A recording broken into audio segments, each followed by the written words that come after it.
All right, y'all. Welcome to the Riches Podcast. What are we talking about today? Hi everybody, my name's Rich. Wow, me too. Yeah, so I guess we're gonna start by just, I guess, kind of like going over. This is kind of like a test run right now. We're just in a room right now that we got a black light going, we got the lava lamp going, and we're ready to roll. It reminds me of like the Simpsons episode where Homer is like walking over to like this strobe light with these guys hanging around the van, and he like appears in front of. He's like, "Hey guys, what's going on?" And all of them just stone face the shit out of him, and he has to walk away and disappear. And it's like as the light is strobing, he's just disappearing into the background. Ew, I love it. Oh man, that's all. 10 out of 10. Yeah, Simpsons are the best. But yeah, no. So we're both movie guys. Hello. We both enjoy. Hello. Sorry, I had to fuck with the gain a little bit. Oh, okay, have fun. He's got to get the gains. But no, we're both movie people, so we figure we'll do this podcast just to see kind of like, just feel it out, test run it, have some fun. But no, it's, it's going to be interesting. I'm interested to see where this goes. We have a couple good ideas. Our first thing we're going to be talking about is the 1979 movie Alien. It's going to be an interesting discussion about that. Ridley Scott's masterpiece, which he has never topped. I don't know. Gladiator was pretty good. Okay, I give credit. Granted, that movie is super hyper violent and messed up in terms of people getting like their arms lopped off and like just staring at like the arm that's not there but anymore. I love the happy ending of Marcus Aurelius got his wish, even though I don't know if that's accurate to history, but they gave Rome back to the people. Well, I mean, Joaquin Phoenix is just like such a punk in that movie. For real. He's so good though, but he's like such a little shitbag. He's great at playing a punk. Oh God, have you ever seen the documentary called "I'm Not There" or whatever with him? Yeah, no. I'm familiar with it. I know Casey Affleck directed it, and I know Really? it's one of the it's when the whole thing happened with Casey Affleck where he got like kind of lightly accused of being a not exactly a decent dude, and by two people. It was off that set. Like one woman said he like would say a lot of fucked up shit to her. The other woman said like she invited her back to her room because they were both drunk. He slept on the couch. She was in the bed, and then he came into the bedroom and laid in bed. And she was like, "What the fuck?" And then she like took off. And Maybe he sleepwalks. No, from what it sounded like, very sadly, he dealt with addiction alcohol wise, which is a shame. That sucks that happens. But that's no excuse. Was there made of alcohol? Okay, we're gonna edit that. We're gonna edit that one out. We're gonna put a big old boop around that and pretend like that didn't happen. But holy shit!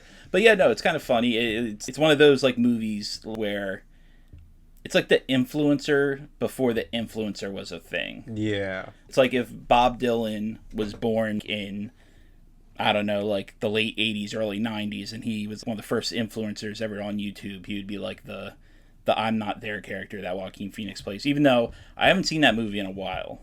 Like I remember him on Letterman. No, that was him like taking the gum out of his mouth. Nightmare. Yeah, because no one knew he was doing a character. Everyone thought he was just like insane. Yeah. And it's kind of genius. It's kind of genius, but at the same time, apparently Letterman wasn't in on the joke. So that's where it becomes like, okay, you at least got to let the host know what kind of the deal is. Not to be totally like, why are you doing this? Yeah, like Joaquin Phoenix could have like given him kind of a script. Yeah.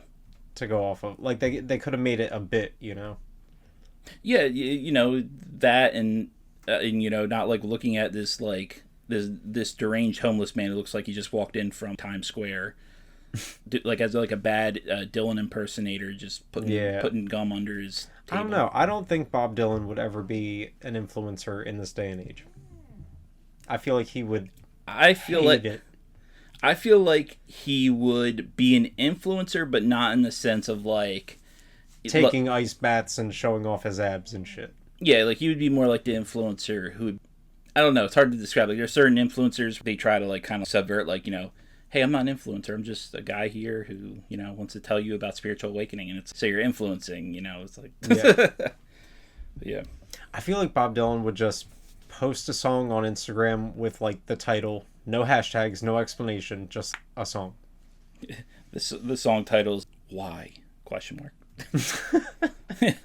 It's like, how could you? Question mark. Yeah.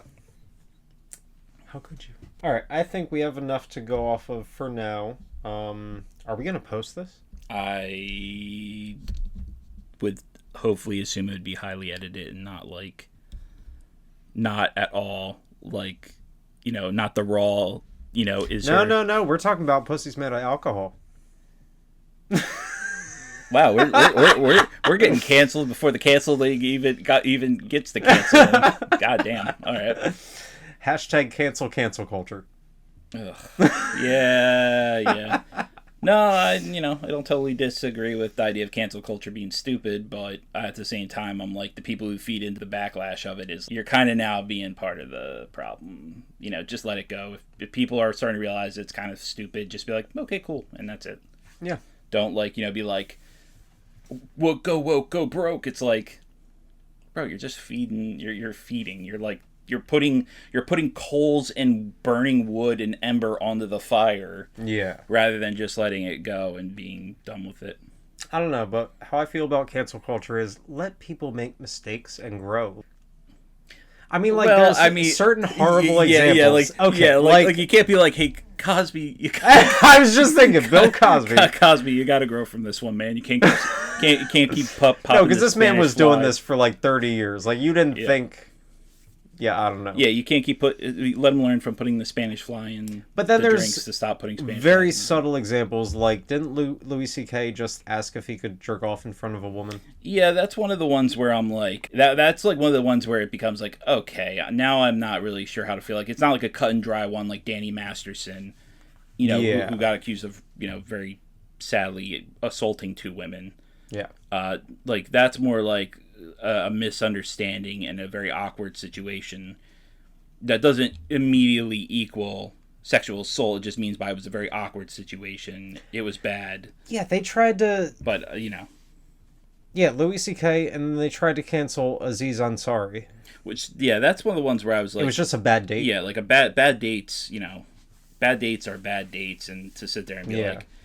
I don't know what he's done since then. I haven't heard anything from him. So, I mean, it's like, damn. This took a very dark turn. But anyway, that's a good lesson to end on. Let people grow and blossom and sparkle forth into a beautiful beyond. A Weinstein, if you will. Not at all, boy. Yeah, no, not really, no. All right, well, thanks for listening to The Riches.